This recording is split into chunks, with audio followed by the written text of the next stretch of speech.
October 11th, 2022 meeting of the Economic Development Committee of the Fitchburg City Council. I now call this meeting to order.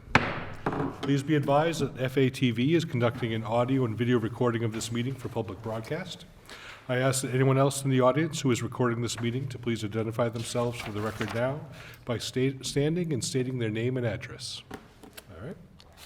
At this time, I also ask that all electronic devices be placed into silent mode. Tonight we have Councilors Squalia, Schultz, and myself, Van Hazinga, here. We do have the opportunity for public comment. No one registered ahead of time with the city clerk to provide comment. And is anyone in the audience who wishes to provide comment? Seeing none, we'll move forward with our agenda. So tonight we have one item on our agenda. We have petition 25422. Tom Skorowski, Executive Director of Community Development and Planning, and Liz Murphy, Director of Housing and Development, to formally approve Mayor DiNatale's proposed tax increment exemption, also known as a TIE agreement, for 759 to 769 Main Street, pursuant to the City of Fitchburg's Housing Development Incentive Program, also known as HDIP, Market Rate Housing District.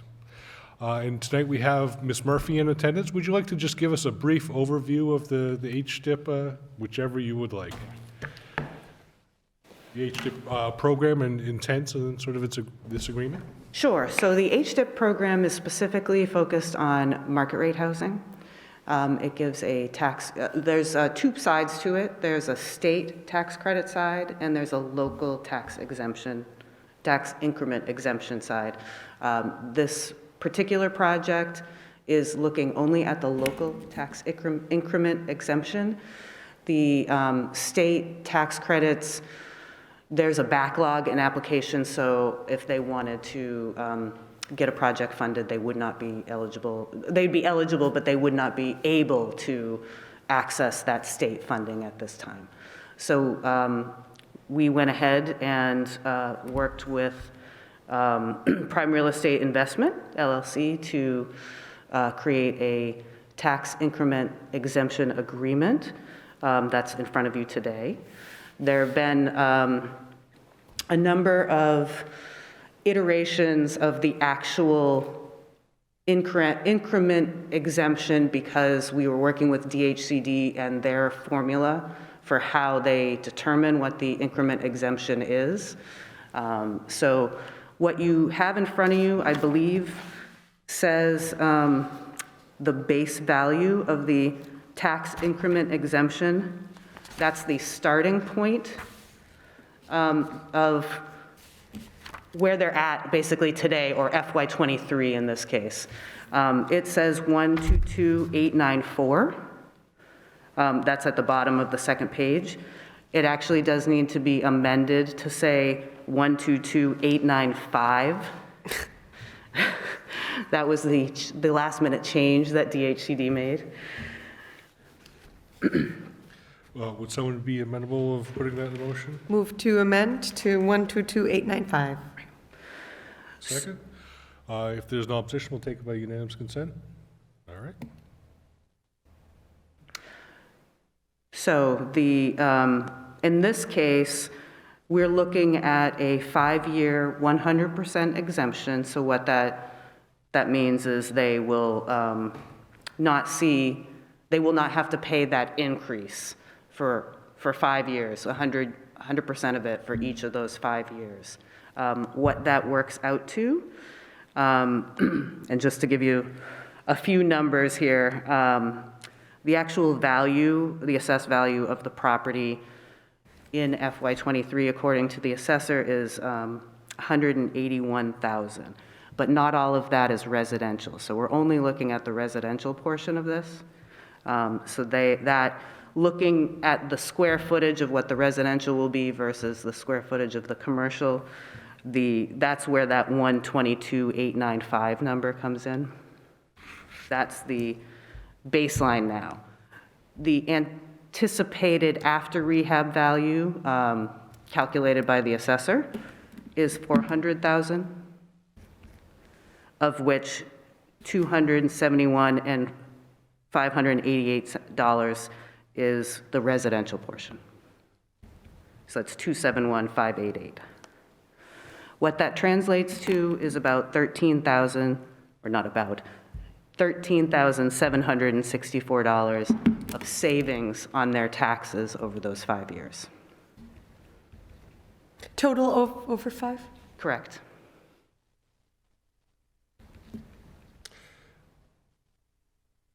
So just sort of to put this in context, one of the city's goals is to really encourage development in some of these vacant or underused buildings we have on Main Street, and to really get residential units there, to get market rate housing downtown on Main Street, which I'm sure, as Mr. Rosario knows, that it can be difficult to make those numbers work. So this is a tool that the city has to help make up that difference, to make it a little more financially feasible to do these projects. So the property owner will say that pay the same taxes they're paying now. Typically, taxes will go up as you improve property to put in the apartments, but we'll wait, and we won't make those taxes go up for 5 years to give them a break to get established, to make it possible. So that's the goal of this project. Councilor Squally, you have any comments or questions? Yes.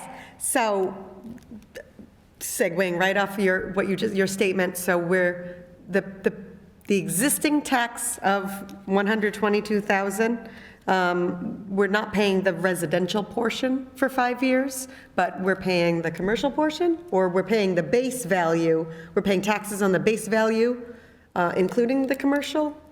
So he's going to pay taxes, so if you split the property into commercial and residential, upper story residential, first floor commercial, he's paying taxes on the commercial regardless. What he pays today, if he improves it and the value goes up on that commercial portion, he's paying the taxes on it. On the residential section, he's only paying what he pays now. The 122,000 It's not base going- value? Yep, it's not going to increase for 5 years more than it would just a normal course of business, I guess. Correct. Yeah. Okay, and so on that, the commercial space, is that it's not really noted in this, because this is housing directed, but is there plans to renovate the commercial space as well? I'd have to talk to the property owner about that.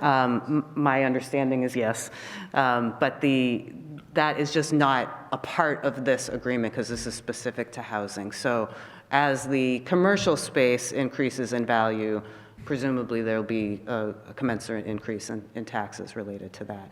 So there's no relief from the commercial tax side. So if I remember correctly, back to the plans for upstairs for the 2 stories were 4 2-bedroom apartments, and then also to redo the ground level to, was it 1 or 2 commercial units? It was kind of flexible? 2, yeah, Two. it'll be a small unit, a little bit larger unit.